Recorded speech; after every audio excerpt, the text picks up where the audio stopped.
Zee 24 तास एक पाऊल पुढे। मुंबईतल्या रुपारेल कॉलेजमध्ये आज परीक्षांचा प्रचंड गोंधळ झाला।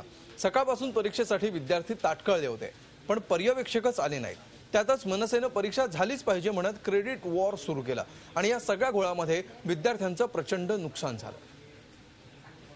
सकाळपासून आहोत तुम्ही बघताय ना सर, बोला तुम्हाला सगळं सुद्धा भेटले आणि आम्ही आता की तुम्ही सकाळी 9 वाजता एक्झाम चालू करा। त्यांनी तुम्हाला विचार संघटना म्हणून तुम्ही सांगितलं पाहिजे तिथे की आम्ही तुमच्या पाठीशी आहोत। आम्ही पाठीशी उभे आहोत। लक्षात ठेवू, विद्यापीठाने नेमलेले प्रोफेसर फोन स्विच ऑफ करून बसले। आम्ही व्हीसींना फोनवर प्रेशर करून दुसरे प्रोफेसर मागवलेत। मग ते प्रोफेसर सुरू होणार होती, पण संपकरी प्राध्यापकांच्या घोळामुळे विद्यापीठाकडून पर्यवेक्षक पोहोचलेच नाहीत। दुसरीकडे FY BComची रखडलेली परीक्षा सुरू करण्यासाठी मनविसेचे कार्यकर्ते प्रयत्न करत होते। मनविसेच्या प्रयत्नांना यश आलं आणि FY BComची परीक्षा सुरू झाली। मग TYBSCची परीक्षा ही व्हायलाच हवी असा चंग मनविसेच्या कार्यकर्त्यांनी बांधला आणि फोनाफोनी करत पर्यवेक्षकांना यायला भाग पाडलं।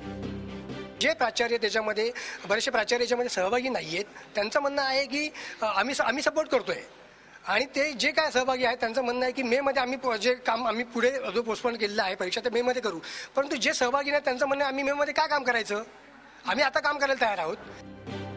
पर्यवेक्षक पोहोचायला दुपारचे 12 वाजले, त्यामुळे आता इतक्या उशिरा परीक्षा देणार नाही असा पवित्रा विद्यार्थ्यांनी घेतला आणि तसं पत्रही प्राचार्यांना दिलं। कांदिवली विरारवरून येतो आम्ही आणि इथे येऊन एक्झाम पण होत नाही। 3 तास पूर्ण वेस्ट गेले। आता आमची एक्झाम आहे 2 एप्रिल पासून। आम्ही कधी अभ्यास करायचा? मला एक पत्र दिलेलं आहे की ती परीक्षा रिशेड्यूल करण्यात यावी। आता हे पत्र मी विद्यापीठाकडे पाठवतोय। विद्यापीठ ज्याच्यावरती काय उत्तर देईल ते बघू। मनसेच्या क्रेडिट वॉरच्या धावपळीत विद्यार्थ्यांना उशिरापर्यंत कॉलेजमध्ये थांबावं लागलं, त्यामुळे दुसऱ्या दिवशीच्या पेपरचा अभ्यासही राहिला। विद्यापीठालाही विद्यार्थ्यांच्या परीक्षेचं सुतराम गांभीर्य नव्हतं। या सगळ्यात भरडला जातोय तो विद्यार्थी। त्याच्या नुकसानाची पर्वा कुणी करायची?